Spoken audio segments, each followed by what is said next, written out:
Good morning and good evening for those of you who have connected from Asia.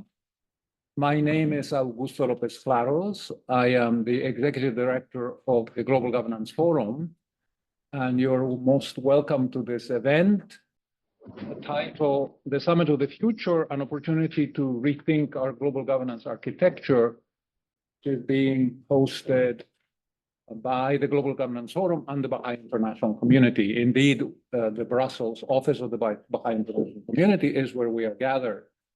I'm very pleased to announce that at least as of last night, we had 296 registered participants. The fact that we providentially scheduled the event in the morning has actually opened up the Asia region. And I know that we have actually many people from India, from Singapore, and from other countries in the Asia region.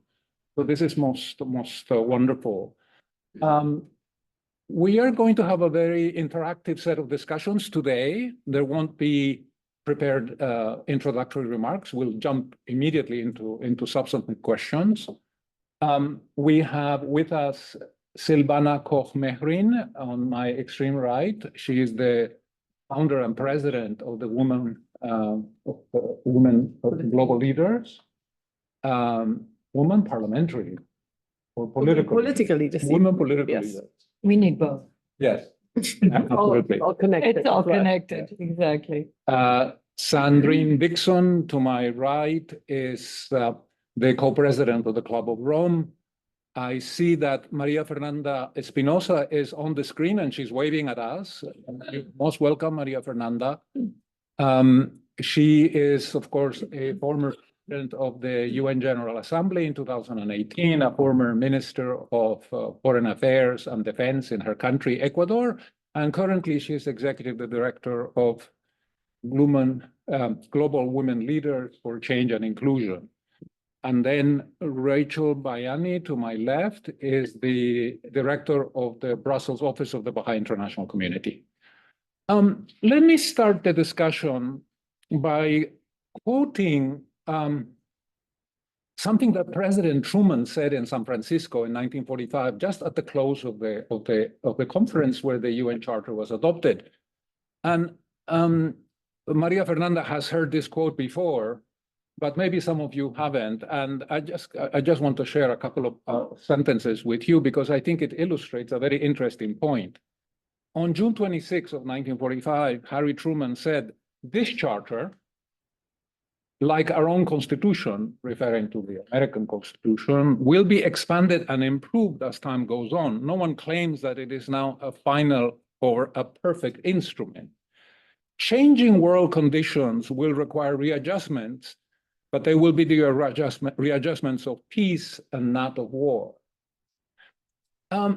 Why did Truman choose to close the conference with this statement? And it's an interesting history, and I will not go into it because we don't have the time.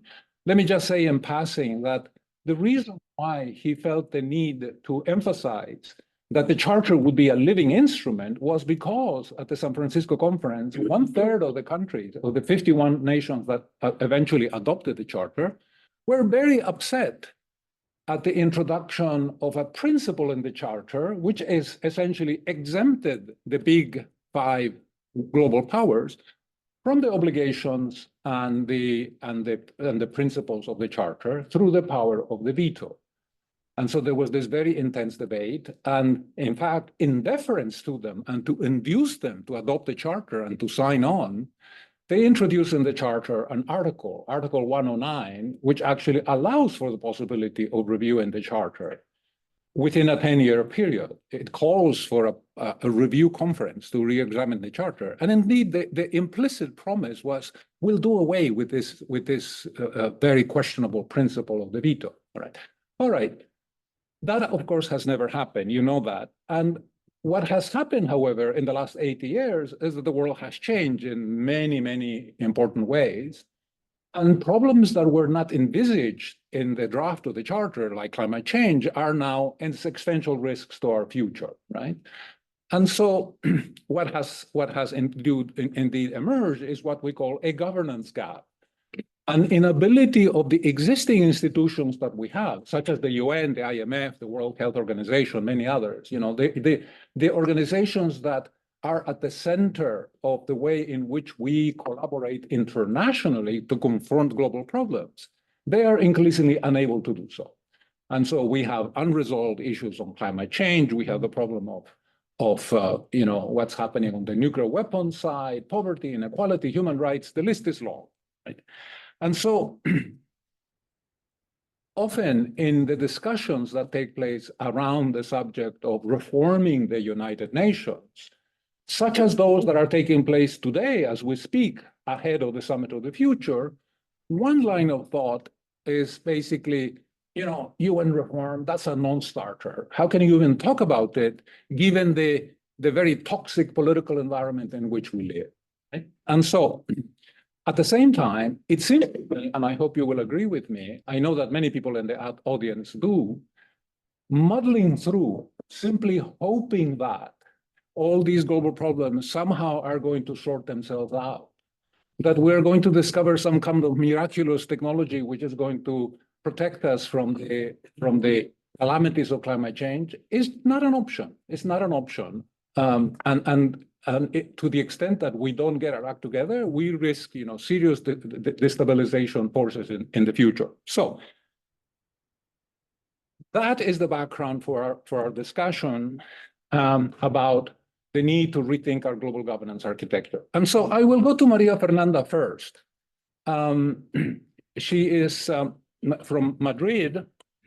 Maria Fernanda, you participated 10 days ago in the civil society conference in Nairobi, called by the Secretary General, essentially to have a consultation ahead of the Summit of the Future, which is coming up in September in New York. The last time that you and I discussed in Madrid a few weeks ago, the draft 0 of the Pact for the Future, this document that will be adopted and signed on by the heads of state and the prime ministers, I expressed to you, some of my qualms about a document which seemed to be a long list of essentially declarative commitments. We commit to this, we commit to that, and in some cases, sometimes it would appear, a little detached from reality. There was a commitment to eliminate extreme poverty by the year 2030, SDG number 1, which, however, the World Bank has already said is out of reach. It's not going to happen, right? So my question to you is, in light of your participation at the conference in Nairobi, are we still in time to come up with a path that can perhaps be a catalyst for broader reforms of our global governance architecture? Or is the Summit of the Future going to pass into history as one more among many, many summits that we have had over the years? Well, first of all, hello, everybody. Good morning or evening, depending on where you're connecting from. Thank you, Augusto, and the Global Governance Forum and the Baha'i Center in Brussels for bringing us together. Greetings to my co-panelists, very dear friends, Silvana, Sandrine, and of course, Rachel. It's great to meet you. Silvana and Sandrine, we come from a long way, and it's funny because both women political leaders and us, global women leaders' voices, our names get confused all the time, but this is only a good sign, that people have to think about who does what, but then we are partner organizations, GWL Voices and Women Political Leaders, and of course, in always with the work of Sandrine and the Club of Rome. Coming to your question, Augusto, I think that you asked me about the Nairobi conference. Let's go there first. the Nairobi conference, I still feel the energy, and Sandrine was there also, so she can perhaps dissent or compliment whatever I say, but I still feel the energy of Nairobi. It was powerful, it was impressive, it was organized by the Global Communications Division of the UN, but mostly it was organized by civil society. And mobilize civil society, the Coalition for the UN We Need, and other coalitions. More than 2,000 people from around the world. And when I say around the world, I really mean it, a strong presence of African civil society, of course, as expected. And it really showcased the engagement of I would say, I would go beyond saying civil society, of citizens of the world, to contribute to an impactful summit of the future and a strong, bold pact of the future. We have to remember that this is the 69th UN Civil Society Conference after 1945. And the beauty of the conference is that the 68 previous ones happened in the United States, mostly in New York. And this was the first time that a conference took in the place in the so-called global south, in Africa. And I think that that created, not only great expectations, but a strong presence from Africa, but from other parts of the so-called global south. So, it really showed the constructive spirit, the good energy, and something that I had the privilege to co-chair with Guy Ryder, the Undersecretary of the UN Undersecretary for Political Affairs, and the person in charge of the Summit of the Future. So it was extremely powerful to see the 8 co-facilitators, government representatives at the highest level, to sit and speak frankly, openly, candidly with representatives of civil society about the 3 outcomes of the summit: the Pact of the Future, the Declaration on Future Generations, and the Global Digital Compact. And that was, in my 30 plus years of experience in multilateral settings, that was quite impressive. And I think that form is sometimes as important as content.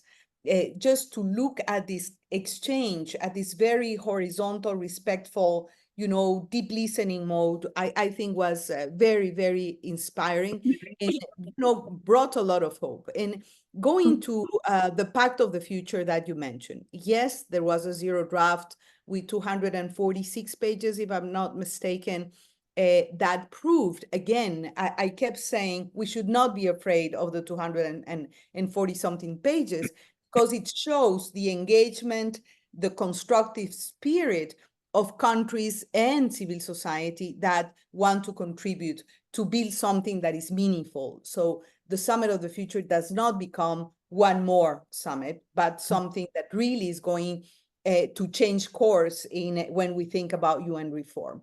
The May 14, there was the reading of the draft 1, the first draft of the pact. That was a major transformation of the original document. I personally like the raw material we have ahead of us. On May 28th, the negotiations are going to start. The document is built upon 53 actions. The document has around 22 pages. And I think that there is gold inside the document, quite honestly. I don't want to be over-optimistic, but I think that there is a lot there. And the issue is that Nairobi came after a sequence and a process of sustained interaction between the co-facilitators, government representatives, and civil society. So there is a shared responsibility there. And when you see the document, the 53 actions, which I like very much, this action mode, which has completely shifted from the draft 0, includes things that are so relevant and so important. from our agenda, the place of gender equality and women's rights. It's front and center. It also expanded the focus on youth and future generations to develop frameworks on measures of progress of countries beyond GDP. The role of local governments features, in a very strong way. In many other aspects of the document that are really extremely promising. It depends how the negotiations go in the dynamics, but I have seen the first reaction of states to this draft point 1 was extremely positive in general terms, and I felt it's very subjective to say, but I felt that there was a lot of space and ground to have something meaningful out of it. I would leave it there because I'm eager to listen to my co-panelists and further the Q&A section and comments from the audience. But believe me, I think that we have to be cautiously optimistic. I see an opportunity. And of course, you said, there are some profound changes that need to happen at the charter level. But I think that true reform has to happen in different speeds with different levels of depth. And everything has to happen at the same time. Incremental change is worthwhile also, and more profound structural change is also important. And just to close, to remind us that we've been waiting for a text coming from the IGN, the Intergovernmental Negotiation body for UN Security Council reform. So there is a text out there that is going to be part of the Pact of the Future. So very much looking forward to see how that evolves as well. So, perhaps I'm still fueled by the energy of Nairobi, which was incredible. But I see these as really a golden opportunity to make the difference in September. Over to you, Augusto. Thank you, Maria, for that note of optimism. Sandrine, you have been a voice over the last many years on climate change and that debate. As you know, emissions have continued to rise. We have a framework that came out of Paris in 2015, which is not working, obviously. My question to you is, what are your main concerns in this area? How can we strengthen the implementation of the commitments that countries have made to reduce emissions, and somehow sort of create an awareness of the intergenerational implications of climate change? I mean, let's face it, this generation, are giving a legacy to our children and our grandchildren, which is going to make life very difficult. And this brings us into the notion of sustainable economic development, in which you have also, written and talked about that at length. Against the background of the comments made by Maria Fernanda, do you see that the summit could perhaps allow us in some fashion to reduce this gap between our aspirations on paper and the reality on the ground, which is increasingly very alarming? Thank you for that excellent but very difficult question. Let me first build on what Maria Fernanda spoke about in terms of Nairobi, and also recognize another incredible woman in the room who is here, and that's Maria Joao Rodrigues, who is also very much a part of the discussions in Nairobi. We watched with great wonder at how Maria Fernanda actually chaired most of the meeting. And we also, I must say, and I agree with the enthusiasm of that meeting in Nairobi, and I say it not because many of you unfortunately weren't with us, but maybe to demonstrate the level at which now the Summit of the Future has been elevated, and also the voice of civil society. What we were all, and in fact, Maria Joao and I had a conversation on this, so taken aback by, was first of all, that it was hosted by the UN in a huge auditorium that was absolutely cracking full. of a variety of different voices from across the globe.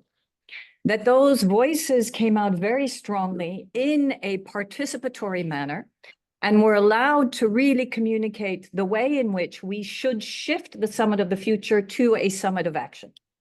So I think it's very important for those of you who do engage in UN governance, that it was really a moment, and I agree with the excitement of Maria Fernanda, it was a moment where we saw in action a citizen assembly within the UN context. Now, both myself and Maria Fernanda are very actively involved in calling for shifts in governance, because you then have to translate that enthusiasm and all of the incredible inputs, many of which are coming through a variety of different coalitions of impact, that actually could then turn into a Summit of the Future that is meaningful. And I think that's our deep call. In the work in which we've been doing for the Climate Governance Commission, coming now to climate, we've been very clear that we need to put in place the structures within the UN to take into consideration, if we're going to talk about the future, the fact that we already have a planetary emergency. So the first is not only to declare, as we have seen the Secretary General do so at many occasions, that we're in the midst of a planetary emergency, but have the parties declare that we're in a planetary emergency and then put in place a planetary emergency plan. And that's a conversation that we're actually having at the Climate Governance Commission on Friday, which is how do you translate the declaration into a plan of action? And what does that look like, both from a top-down state-led initiative all the way down to local initiatives and to, of course, participatory governance. So that is one. The other key point around climate change is that this is no longer about the next generation. This is about us. And this is something that I want to bring forward. The fact of the matter is that we are already feeling climate impacts, and that at 1.5 degrees, we now have the new analysis that's been undertaken by my partners, the Potsdam Institute, which demonstrates very clearly that we will have a 20% global loss of GDP at 1.5 degrees. Now, we have surpassed 1.5 degrees several times this year. We've even surpassed 2 degrees. And so we know that we will be at 1.5 maybe in the next decade, potentially, which means we have to prepare, which means we both need adaptation and mitigation to be put in place. Now, we've got the damage and loss fund. We've got conversations around the billions that we should be giving actually to, in particular, the most vulnerable countries. But the problem is that we have not systematized this into a governance frame in the way in which we should. We have used the negotiations, the climate negotiations at COP in order to systematize it, but it's not working. And that's why we've called for a reform of the to ensure that we shift away from the trade show. Last year, we had 90,000 people that came to COP27 in the UAE, into really focusing on implementation and ensuring that we continue with the participatory governance. But here is something that for me is so fundamentally important, both as co-president of the Club of Rome, but also as an environmental scientist, ensuring that we integrate into all decision-making and policy a scientific element. Because believe it or not, my dear friend Johan Rockström, who is also chair of the Climate Governance Commission, is actually not part of the negotiations when we come to COP. He's not allowed into the room to bring in an updated scientific element. Things are moving so fast that we need to ensure that in all decision-making at the UN level, we are bringing in both the social and the environmental sciences in order to be able to make proper decision-making. And then the last point I will make is the fact that our work has demonstrated so clearly that if we are going to look at a governance framework around climate change, we need to understand that we will never meet our planetary boundaries unless we look at inequality and poverty. So we have shifted from a purely scientific discussion around climate change to understand the human dimension. And within that context, we need to put in place the right governance frameworks to look both at the social element that has been translated into adaptation and resilience building, but is even much deeper. As I said, 20% of GDP will be lost at 1.5. So we need to think of the economic impacts, and hence why we have been calling for systems change, not just climate change action, around ensuring that we have new economic frameworks that take into consideration, and Maria mentioned it, the words in the summit, which actually of the future and the new pact, which looks at going beyond GDP. We start to put in place indicators that place a value on human life and a value on natural capital. So I'll leave it at that. All right, thank you, Sandrine. We'll come back to the issue of the sort of impact on economic and social development and the issue of inequality in particular shortly. Rachel, in this debate about the content of the Pact of the Future and what we want to get out of the Summit of the Future, obviously there is a discussion on issues of peace and security, and you know, we cannot seriously talk about amending or reforming our global governance architecture without also talking about, you know, what is, after all, the core of the current UN Charter, which was, you know, peace and security. I'm reminded of an article that a very noted American professor, Michael Mandelbaum, wrote a couple of decades ago, where he made the case that in due course, war would become obsolete, he said, because in the context of a fully integrated global economy, we would come to realize that the cost of war would just be insurmountable. And yet, you know, it hasn't quite yet happened, you know, and need I mention Afghanistan, Iraq, more recently Ukraine, but we're learning along the way, and you know, we understand the calamitous human and economic cost of war. We are also beginning to understand the futility of violence, it seems to me, you know, the use of force and the use of violence, you know, to achieve political ends very often is very, very minute. Think of Afghanistan, for instance, you know, how 20 years after war, you know, we came back in 2022 full circle to where we were before, with the Taliban fully in control. In light of this, Rachel, tell us a little bit about what are some of the systemic changes that we need when we're thinking of a kind of a new global governance model. And now I will begin to remind the panelists that they are subject to 4-minute limits in their responses. Thank you so much, dear Augusto. Yes, I think maybe just to take a step back and to conceptualize what we actually mean when we talk about global governance systems. And I think there's one common perspective that rests on this assumption that the world is composed of distinct entities, each with their own distinct interests, and that we need to find a way for these entities to engage with each other, to come together and look at global challenges, and then sort of for them to address or to reach mutually beneficial decisions.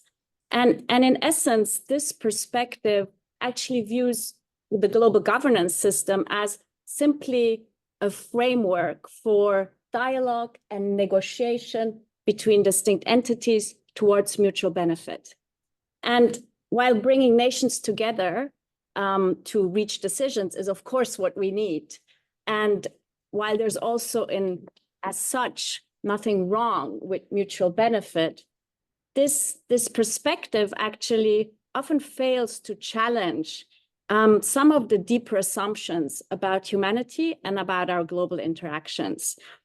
It typically builds on this sort of historical trajectory that has brought us until today without questioning foundational beliefs. For example, it rarely scrutinizes this notion of who we think we are as people. It doesn't question the belief that contest is inherent to human nature, that competition should drive our economic models, or even that although all humans are equal, some regions of the world inherently possess more knowledge than others. And so if we do not address these underlying assumptions, it becomes very, very difficult to see how we can come up with a truly transformative global governance system. And there's a different way of conceptualizing what our global governance system could look like. And this would be a system rooted in the understanding that humanity is just one single unit, really with the well-being of the whole being contingent upon that of the part and vice versa. And such a system looks markedly different from one where distinct units are coming together to negotiate. A system that really puts collective well-being at its heart, with this understanding that only when there's collective well-being can the well-being of the part actually be assured in the long run. Such a system operates distinctively. It has distinct priorities. It has different institutional mechanisms. It has different decision-making processes. And of course, some may argue that this is a very, very difficult task to reimagine how we've been operating until today. And yes, it is. It is difficult, and I think it will test the limits of humanity. But there will be many setbacks, but also there will be sort of advancements. And I think it will demand really unprecedented patience, but also creativity. I think creativity is really what we need to rethink this whole thing. But actually, without adopting this framework based on the oneness of humanity, it becomes very, very difficult to actually see how humanity could reconcile some dichotomies it currently has. And they often seem like incompatible. But just to mention some of them, it becomes difficult to reconcile self-sufficiency versus interdependence, global versus local, security versus sustainability, tradition versus innovation. And without this way of thinking about the global governance system, I believe it's also, or let's say that I feel that humanity will further and further entangle itself into a web of inconsistency and incoherence. All right, thank you, Rachel. On that sobering note, we will move on to Silvana to talk about gender, which is very much at the heart of the conversations that we have now and going into the Summit of the Future correctly, of course. When we look at the data, it seems to me that we have made progress in the last several decades. You are familiar with the data as much as any of us. We seem to have made progress, for instance, in educating girls and young women all over the world. The data on political empowerment, such as participation of women in parliament, is much better today than it was 20, 30 years ago. 1 in 4 members of parliament are women. You could argue that it's not high enough, but it's better than it used to be. It seems to me that the glass is very much half empty. I am especially discouraged by the fact that when I look at the 193 members of the United Nations, only 11, 12% of the prime ministers and heads of state are actually women. Silvana, you know that at the World Bank, we put together this wonderful database, Women, Business and the Law, which tracks for 190 countries all the discriminations against women embedded in the laws of countries, the Constitution, the Civil Code, the Tax Code, the Labor Code. And it is a depressing set of numbers. Only a handful, literally, you can count them in the fingers of both hands, of countries do not discriminate against women in some fashion. And in some countries, like Iran, we were able to identify 24 different forms of discrimination against the law in Iran turns women into second-class citizens. And we have seen the evidence of that in recent years, of course. So it's obvious that we're paying a very high price in terms of prosperity, in terms of security, by the marginalization of women, especially on the political side. Silvana, how do we narrow some of these gaps? Well, thank you, Augusto. That's one of those questions, isn't it? Because there is so much evidence that more women in political leadership is for the benefit of everybody. And the question is, why don't we just do it? There is no lack of women with the right education, with the right ambition, with the ability to lead, but still men are massively overrepresented in politics. And it's 3/4 of the parliamentary seats are held by men. It does not reflect a composition of society. Men are way too overrepresented. And the higher you go in the political hierarchy, the fewer women are there. And you mentioned the heads of state, government at the UN General Assembly, which can also be called the most powerful men's club in some way or the other. But if you look at the World Bank meetings of ministers of finance, there's even less women. So when there's power and finance, you can equate it with less women. So what we've done at Women Political Leaders, based on this wonderful data that the World Bank produces, we built the business case for more women in politics by showcasing the correlation of legislative and policy change with the number of women in political leadership. So looking at the existing historic data, we were able to build the metrics that with more women in political leadership, this discrimination by law is reduced, which means more possibility for everybody. But the thing is with such data is that it's absolutely necessary as a prerequisite, but it's not sufficient, because we've seen again and again, and I mean, I'm guilty of that as much as Maria Fernanda and Maria Rodriguez, that as a politician, you get so much scientific evidence from all sorts of science findings. And yes, there are some that are really coherent and reliable, but others also strongly make the case. And as a politician, politics are local. That's where you get reelected. So you do check what fits the agenda. We've seen that with COVID. We've seen that with other very visible cases, that different answers to the same problem depending on what the political environment is. So what can we do? Well, I think if we have these goals that we have clearly marked for 2030, then we should look at the easiest achievable possibilities, and bringing more women into politics, reducing the number of men in political leadership is a way that we've never really fully went. And I love very much Rachel's very ambitious vision of what you described, what we should review. And I think the countries that get closest maybe to this, looking at societal well-being as a whole, are some of the Nordic countries, which happen to be the countries where women have almost equal participation in real political decision-making for a significant time. So there's the business case. We've got evidence of some countries that have walked this talk, and also the need that we move forward. And this is, I think you can put this in any policy area. It's not only the area of economic and finance, but also the internal peacefulness of a society has very much to do with how many women are there in leadership. Again, it's proven.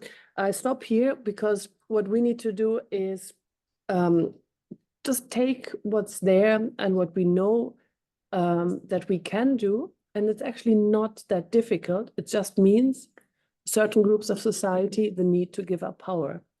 That is not an easy one, but it's absolutely doable. Thank you. Thank you. Thank you, Silvana. We'll come back to the issue of gender from a different angle in a few minutes. Maria Fernanda, if we could go back to you, please. We have mentioned in the last 30 minutes, a number of threat multipliers, global catastrophic risks, which cast a shadow over the future of mankind. Climate change, overpopulation, the unraveling of our nuclear order, and so on, rising militarism. The list is long. apart from the kinds of reforms which could be done to improve the effectiveness of, our multilateral framework. You and I think, at some point have discussed, for instance, reforms of the IMF. We are about to release a podcast in the Global Governance Forum with the chief scientist of the World Health Organization, where there is some very insightful observations about how the World Health Organization could be sort of brought into the 21st century more effectively, and so on. Do you see scope to give more powers to these organizations, including possibly by rethinking our UN Charter?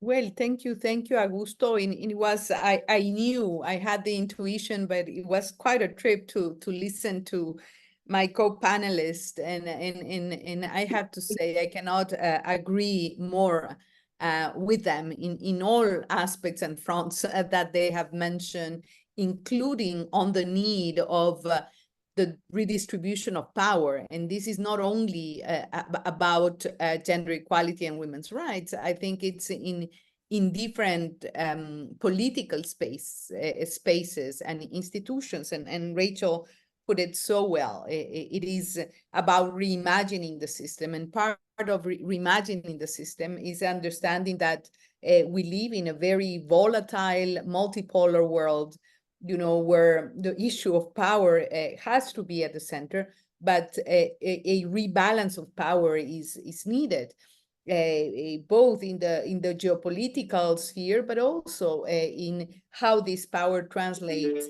into the institutions and the decision-making spaces that we design.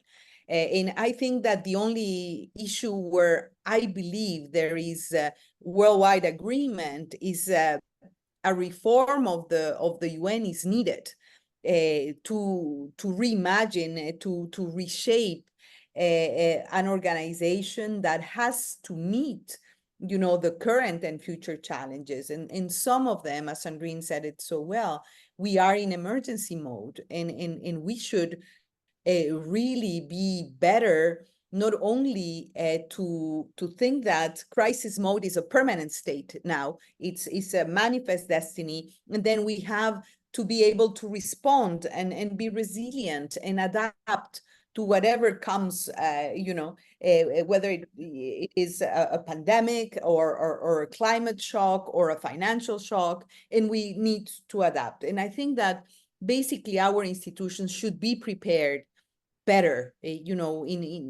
should have built-in a forecast, scenario building, preparedness, emergency response capacities. And we have seen that multilateral institutions have not been, well prepared for these issues.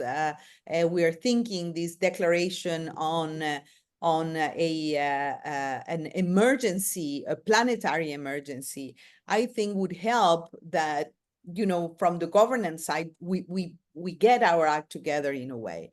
And we have to keep in mind that the crises that we often talk about, there is no one single speech that doesn't start by saying this phrase: we live in a multiple and compounded crisis. We live in a polycrisis.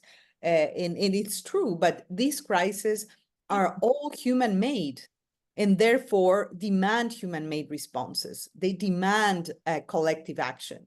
And the key issue is how we can adapt our institutions, retool our institutions and systems to foster resilience and inclusivity in the face of these global challenges that are not, as we have mentioned, they're not something that is going to happen in the far future, but it's happening now and today and affecting the human security, people's livelihood and survival here and now. So perhaps, very quickly, and you can freely cut me, Augusto, but we need to start by fixing the conceptual framework from measuring everything, in monetary terms. And I think this should be replaced with human, earth-oriented mechanisms. This means that we need to evolve. For example, I'm speaking here on the Earth system dynamic because I think it's a very good example that can also be used for other areas of the work in multilateralism, development, peace and security. But I think we need to evolve from a resource-based approach to one of thinking in terms of systems, from managing a particular species or biome or environmental problem to understand that, ecosystems cannot be divided, nor from the normative side or, from the policy side. And I think that this shift, for example, will profoundly affect the policy, the economics, the regulation, international law, to consider the Earth system as and the processes and cycles as a common good. There is a need, of course, to have the right institutions to deal and address the challenges of our in how to govern at the end our environmental commons. We have also mentioned that there is a disconnect between the decisions we take, the international law of regulatory framework, the resolutions and the conventions, and the implementation deficit, which is a chronic deficit of the multilateral system.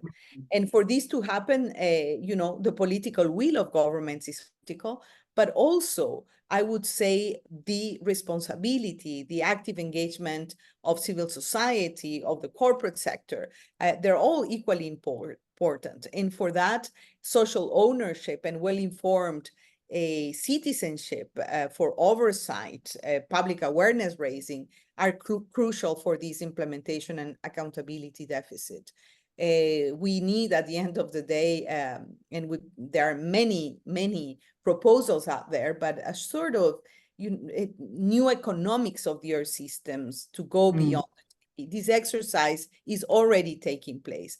So these are some of the changes, and perhaps I focus too much on the green pillar of that, but I think that gives us some clues about to rethink the system, to go beyond, managing crisis and responding to crisis, to be one step ahead in building the institutional capacity to really be well prepared and in a forecast mode. And I think that institutions have to be built thinking about that. Okay, thank you. Thank you, Maria Fernanda. Your remarks actually are a very nice entry point into what I'm about to ask Sandrine now. Sandrine has written extensively and commented on the whole question of inequality. I think that we had a podcast a few weeks ago in which she made the point that inequality is no longer just an economic and social problem. It has morphed into a political problem. It is undermining trust in government. It may very well be undermining, the strength of our democracies. There was a World Bank report released a couple of years ago, which concluded that in 2022 we had seen the largest increase in inequality since World War II.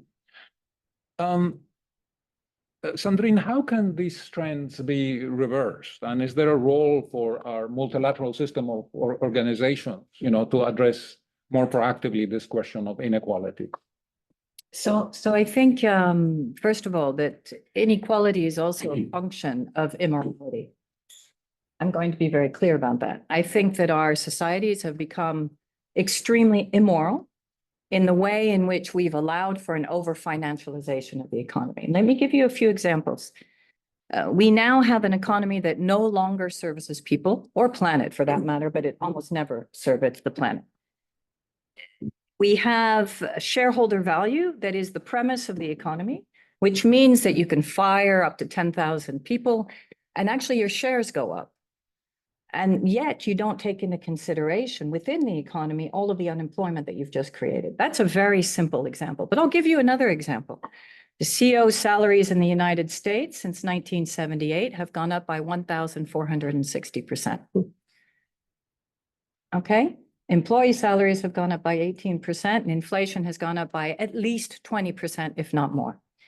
So what I am now, and what many of us are saying is, yes, we need a new economic, and we need a new financial model, and we need to systematize it in the exact same way that Maria Fernanda has indicated. And I would say what we need to do is hardwire humanity into everything that we do.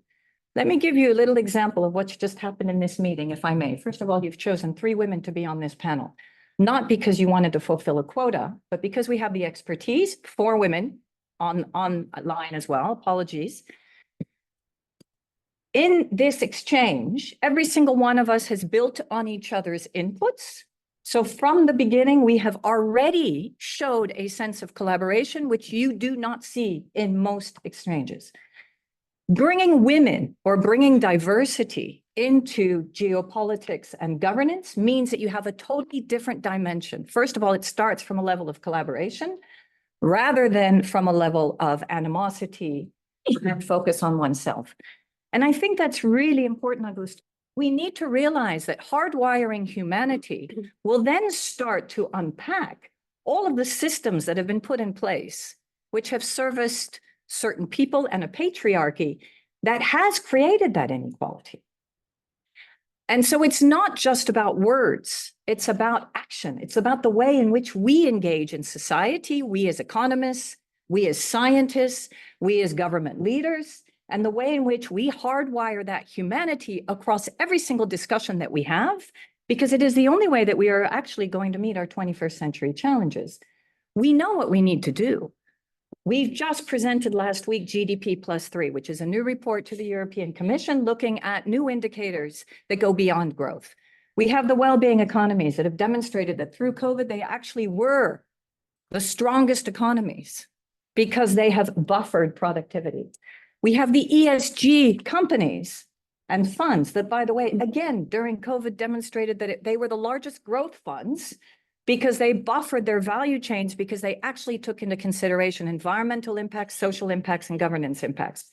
The biggest problem is not that we don't have enough examples to show us how we need to transition and shift. It's because our humanity is not yet engaging a real shift from the power mongering into the real collaboration that we need. I'll leave it at that. All right. Thank you. Thank you, Sandrine, for those thoughtful remarks. Rachel, I want to pick up on something that you said in your earlier intervention about a governance model based on the idea or the concept of the oneness of mankind. What does that actually mean in practical terms about how humanity should organize itself? It's a good question. Thank you. I don't know what it means in practical terms, but I think it can mean many, many things. But whatever it may mean, I think there's a few key points that are essential. And I think first and foremost, any organizational arrangement that humanity comes up with must be a collective process. You know, and we often say that, but if we actually really analyze what it means that it must be a collective process, I'm not sure we're there. So this means everyone must have the opportunity to participate.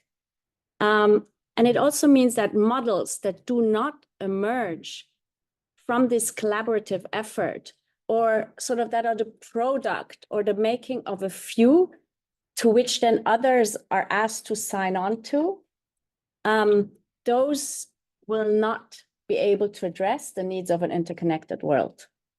And so to establish any collective process, there's certain conditions that are essential. One of them is this capacity of humanity to engage in meaningful conversation. So different countries, regions, continents, they must participate in an ongoing and sincere conversation. A conversation about sort of their challenges, the opportunities, and their needs. And this really has to go beyond sort of occasional events or sort of transactional negotiations. And practically, this means creating a number of spaces with a variety of actors at all levels, spaces that are continuous, that are ongoing, and that really foster this sincere conversation. And this is a slightly different point, but because everyone sort of raised it in different shapes and forms, it's particularly important that the grassroots have a possibility to engage with institutions at various levels, and vice versa, that institutions are able to understand the reality, deeply understand the reality of the grassroots, so that policies and strategies made at sort of national, regional levels are really resonating with the needs of the grassroots. Furthermore, I think a conversation is only meaningful if you see your conversation partner as capable. And in this case, as capable of making a significant contribution to the devising of a global governance system. Now, this requires avoiding sort of this predetermined or packaged or preconceived solutions. And it requires to approach any conversation with profound humility. It requires all of us to acknowledge that really no single part of the world, no single region has the answers to humanity's problems on one hand. And on the other hand, it requires us to acknowledge that every single part of the world does hold some answers to some of the problems. And as no part of the world has perfected this model of what really prosperity means and well-being means, it requires us to acknowledge that we are on this collective path of learning all together. Thank you, Rachel, for those very thoughtful remarks. Silvana, one of my favorite economists was Richard Cooper. I should say the late Richard Cooper, a professor at Harvard University. And a few years ago, he made the following statement. He was reviewing a book that had just come out on sort of some of these issues, UN reform and so on. And he said the following. He said, the current UN-based system of governance is not up to dealing satisfactorily with 21st century problems. In a world of nationalistic states devoted to narrow national sovereignty, change is slow.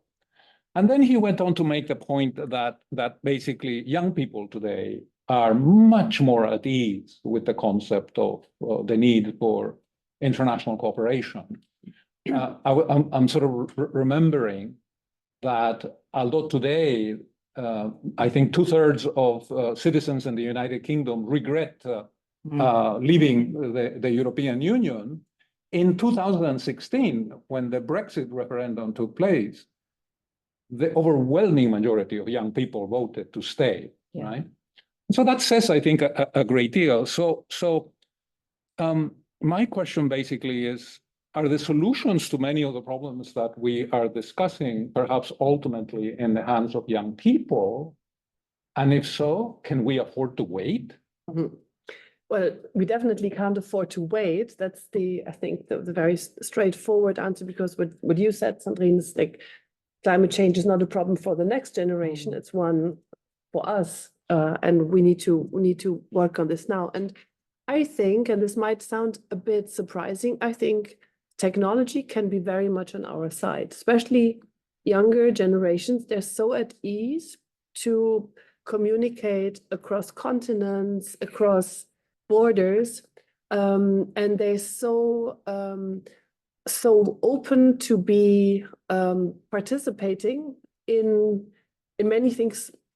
Doesn't necessarily mean political debate as such yet, or political decision making, but the internet democratized the access to knowledge, to education, And those sort of imbalances that we have seen in the past centuries, and maybe that were also still valid 15 years ago, today anybody can have access to any educational elements with a device. And if you look at the per capita ownership of smartphones, it's become an essential tool for everything. If it's for health reasons or for staying in touch with people who are migrating for reasons maybe linked to climate change, maybe linked to peace and or the absence of peace and war. So the access to knowledge is no longer that much of a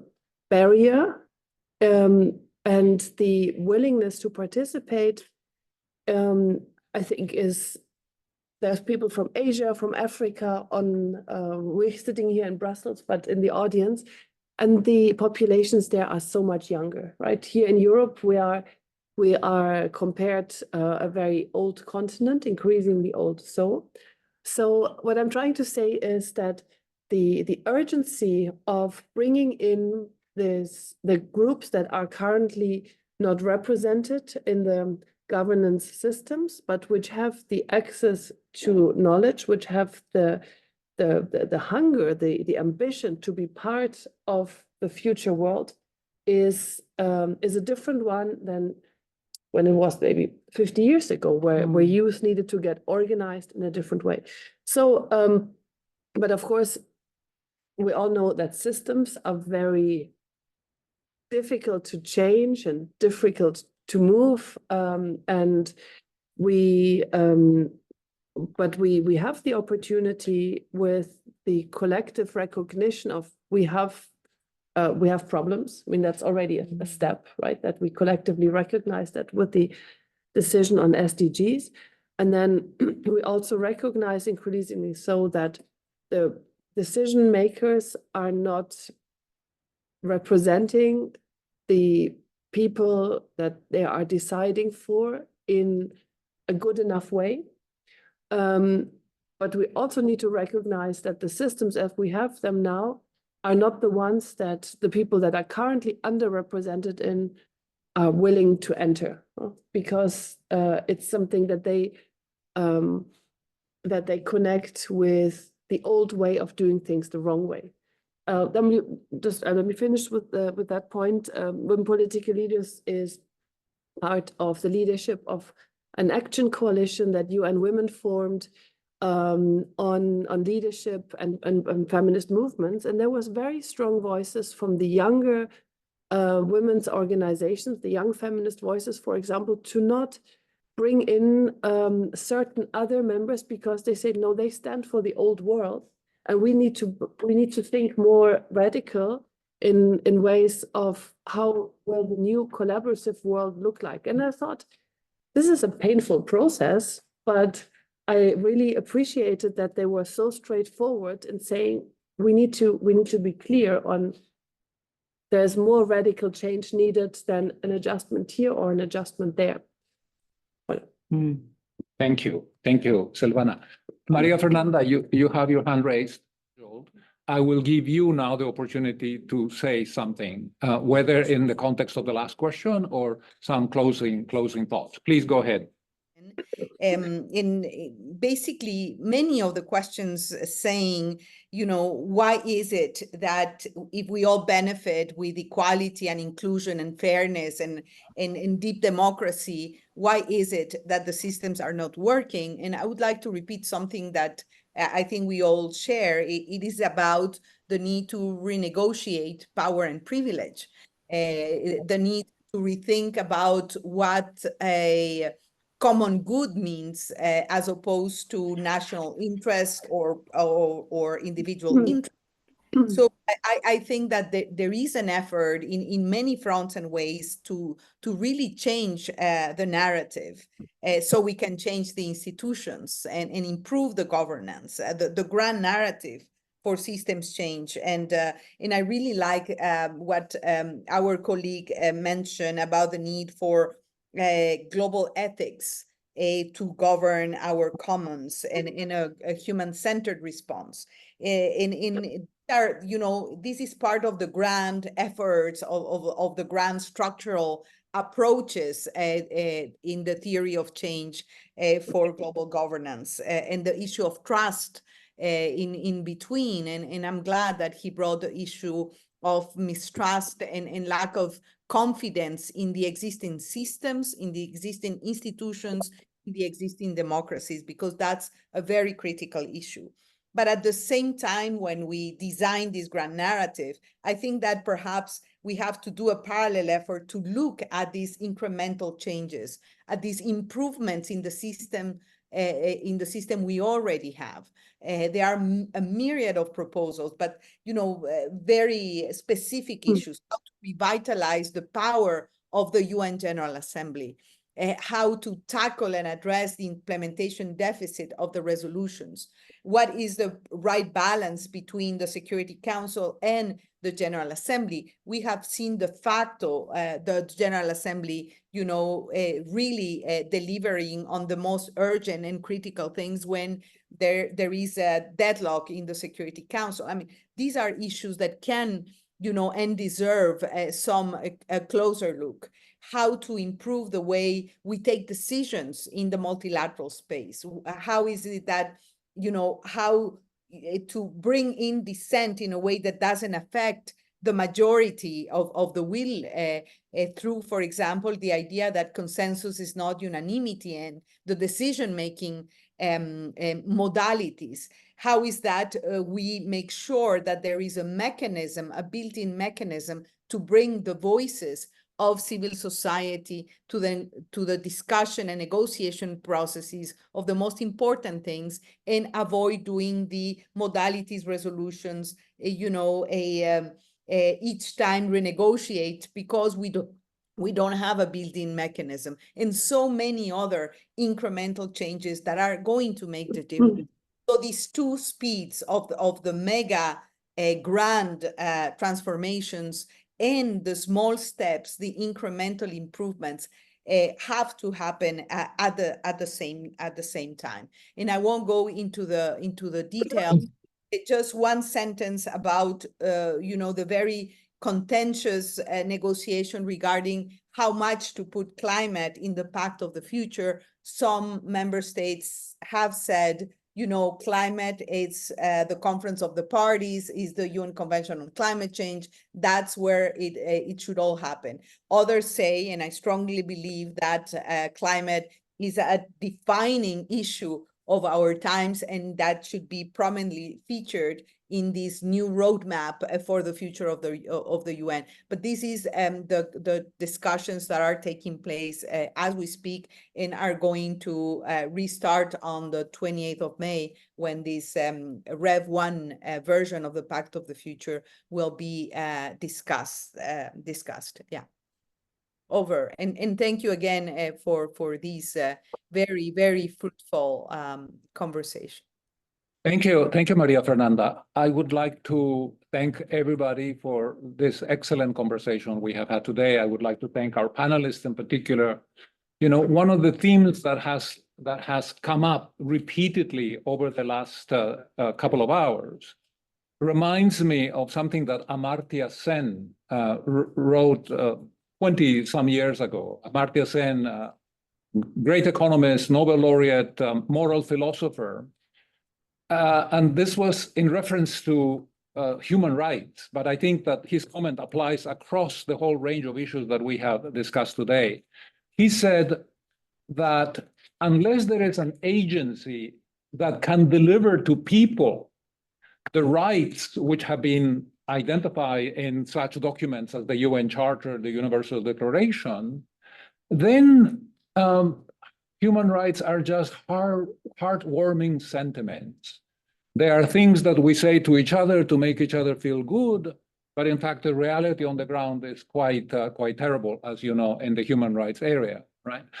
And so this idea of how to bridge the gap between aspirations and noble principles on the one hand, and bringing about changes in the reality in a way that affects people's welfare, that delivers the institutions, delivers prosperity, delivers human well-being, that is the challenge that we face as we move forward. Last September in New York, the Global Governance Forum organized a series of events at the seat of the Baha'i international community, very much like the discussion today, where we released a document titled A Second Charter, Imagining a Renewed United Nations, where a group of experts, including people like Maria Fernanda and on the screen, Arthur Dahl, who I also see, and others, made a case for amending the UN Charter, for rethinking our system of international cooperation as it came out of the San Francisco conference. And I want to invite you all to a similar conversation we will have on September 19 in New York, where we hope to advance that debate further and share with you some important ideas as to what that charter should look like in the 21st century. Let me close with something that has always been a source of inspiration for me personally. They're the words of the head of the Baha'i community in 1931. He said, the fundamental cause of world unrest, this is 1931, the worst of the global depression, is our failure to adjust our system of economic and political institutions to the imperative needs of a rapidly evolving age. That is the challenge, my friends, that we face today. How to modernize our institutional infrastructure in a way that it delivers, finally, in the 21st century for solutions to many of the problems which threaten our future. That is the underlying theme that has gone through in today's discussion. And I want to thank you all for making the time, for participating, for your questions, and especially to the panelists for their very eloquent and heartfelt interventions. Thank you again.